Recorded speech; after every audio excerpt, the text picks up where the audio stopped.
things have been going pretty bad for gaming journalists because all of their awful takes are blasted by gamers, and behind the scenes it seems like they're struggling to keep their jobs. And while I don't like to dunk on people who are struggling, I am very pleased to announce some major news because Vice is set to be headed for bankruptcy, and they recently shut down their anti-capitalist gaming site.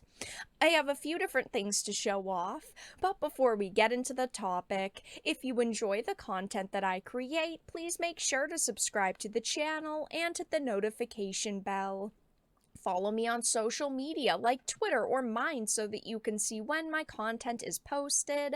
And of course, if you do really enjoy the videos and the live streams that I create, please consider becoming a Dark Titan via Patreon or a supporter via YouTube memberships.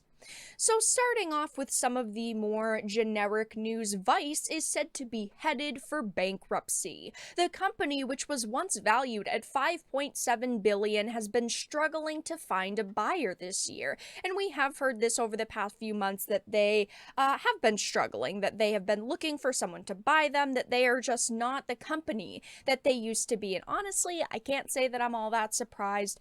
I have never liked Vice. I've never really referenced their articles or read what they've posted. I also do not like a lot of their journalists. Overall, they are just not a site that I personally enjoy, but as it says, Vice, the brash digital media distributor that charmed giants like Disney and Fox into investing before a stunning crash landing, is preparing to file bankruptcy according to two people with knowledge of its operations. And of course, this news blew up and people have been just laughing at them online, but it says a bankruptcy filing would be a bleak coda to the tumultuous story of Vice, a new media interloper that sought to supplant the media establishment before persuading it to invest hundreds of millions of dollars. In 2017, after a funding round from the private equity firm TPG, Vice was worth $5.7 billion, which is an insane amount of money, but today, by most accounts, it's worth a tiny fraction of that. So they went from a massive company to a very tiny one in only a few years. I mean, 2017 really wasn't that long ago, but only about a week ago, we found out that Vice was shutting down Waypoint, which is what I am most interested in. And if you don't know what Waypoint is, because I'm sure a lot of you won't, that is Vice's gaming site. They would post reviews and opinion pieces about the gaming industry, and, well, it's dead now. It says Vice is shutting down its games publication, Waypoint. The news came via Twitter from the senior writer, Patrick. The team, myself included, have been terminated by Vice, and our final day running the website, the podcasts, and streams will come to an end on June 2nd. Now, again, I don't like to dunk on people who are losing their jobs, but these people did not do their jobs, okay? First of all, I decided to look at what Waypoint had to offer. I was really going through their website because it is still up, because it doesn't go down until June 2nd. And I've got to be honest, they haven't even really been posting anything to the site for, months at this point. If you go here, yes, they do have a few things from April. It seems like they were really trying to pump up their output. But besides that, they really don't post all that often. Even in April, they were only posting maybe once a week. But before April, if you look at the dates, they hadn't posted since January 27th, January 6th, and then it just shoots to May. So it's like they tried a last ditch effort to save this site, like, oh, we can get clicks again, and they can't. But in my time on YouTube, I have never referenced a Vice Waypoint article, even negative ones where they've posted out of touch takes. I literally haven't heard anything about them in years, and honestly, I didn't even know they were still around. They never even got hate clicks, which is hilariously depressing for them, and of course, they have posted some pretty bad articles over the years. Here's one. This Land Is My Land wants to sell an indigenous revenge fantasy, but without any indigenous input. Apex Legends doesn't hide the rough edges of its queer Asian hero. Here's another one.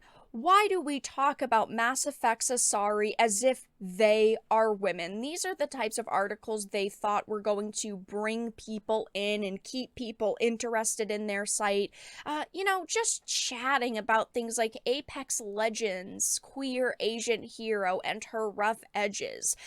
Since they're shutting Waypoint down, they can clearly see these are not the articles that people want to read, but funny enough, none of these journalists stuck around. As you can see, this one was written by Sissy Zhang, who now works for Kotaku and has for about 6 months to a year at this point, but all these bad journalists just went to another bad website. It's funny to me. I don't read Kotaku either, unless I'm using an archive and absolutely roasting their takes, since they just don't put up good content. But Waypoint died, and funny enough, a lot of these people have now gone to Kotaku, another dying site. But this isn't really new in terms of the gaming industry. I've had to talk a couple of times about layoffs and sites being closed down. One of the most notable from January was GameSpot. Layoffs hit GameSpot, giant bomb just months after fandom buys them. They had to lay off most of their workers, which was unfortunate for them to hear. But Tencent also ended up laying off nearly all of its staff at Fanbyte. So we have seen this happen quite a few times over the past few months, and a lot of companies are going through major layoffs. I mean, look at Disney. They've laid off 7,000 people over the past month and a half or so.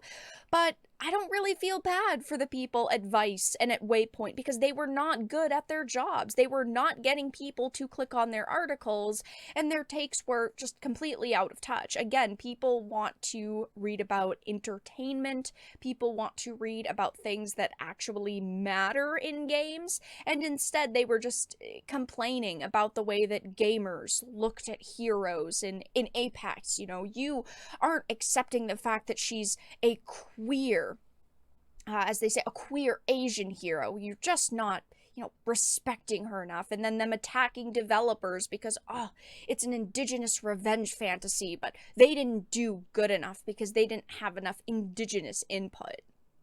The senior writer said Waypoint should have ended a long time ago. We've always been an extremely weird website. Our podcast sign-off is fuck capitalism, go home. And having to talk about them failing after reading this makes me feel 1,000 times better. I have said it so many times, but these people are activists first and foremost. They only care about politics. They're not actually worried about reporting on games. They have been tearing the industry down from the inside by injecting their own personal causes and politics into podcasts like this. People don't want to hear F capitalism at the end of a gaming podcast.